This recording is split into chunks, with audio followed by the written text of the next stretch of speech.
საქართველოს პროკურატურამ ალექსანდრე ელისაშვილს 2025 წლის 4 მაისს ჩადენილი ტერორისტული აქტის მეორე ეპიზოდზე ბრალდება წარუდგინა.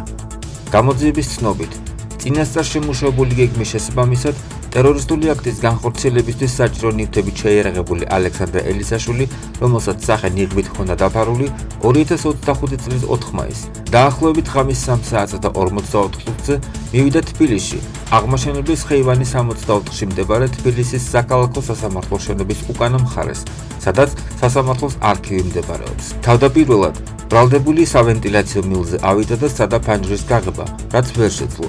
შემდგომ ჩავიდა კიბეებზე და სარკმლის გამოყენებით არქივის ოთახში შეაგდო ნავთობპროდუქტის შემცველი აალებული ნივთიერება, რის შედეგადაც ოთახში გაჩნდა ხანძარი.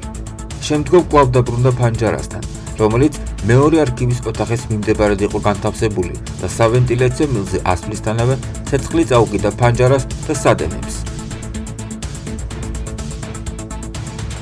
ალექსანდრე ელისაშვილის ქმედების შედეგად სასამართლოს შენობის გარე ფასადზე და არქივში, სადაც განთავსებული იყო ასეულობით სისხლის, სამოქალაქო და ადმინისტრაციული საქმეები, გაჩნდა ხანძარი, რომელიც სახანძრო სამაშველო სამსახურის თანამშრომლებმა ჩააქრეს.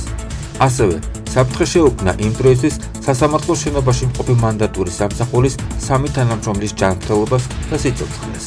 ალექსანდრე ელისაშვილს ბრალდება საქართველოს სისხლის სამართლის კოდექსის 323 მუხლის პირველი ნაწილი წარადგინა, რაც სასჯელის სახედ და ზომად 15 წლამდე თავისუფლების აღკვეთას ითვალისწინებს. შეგახსენებთ, რომ ალექსანდრე ელისაშვილს უკვე წარდგენილი აქვს ბრალდება 2025 წლის 29 ნოემბერს თბილისის საქალაქო სასამართლოში ტერორისტული აქტის ჩადენების მცდელობის ფაქტზე, საქართველოს სისხლის სამართლის კოდექსის 19.323 მუხლის პირველი ნაწილით და იგი პენიტენციურ დაწესებულებაში იმყოფება.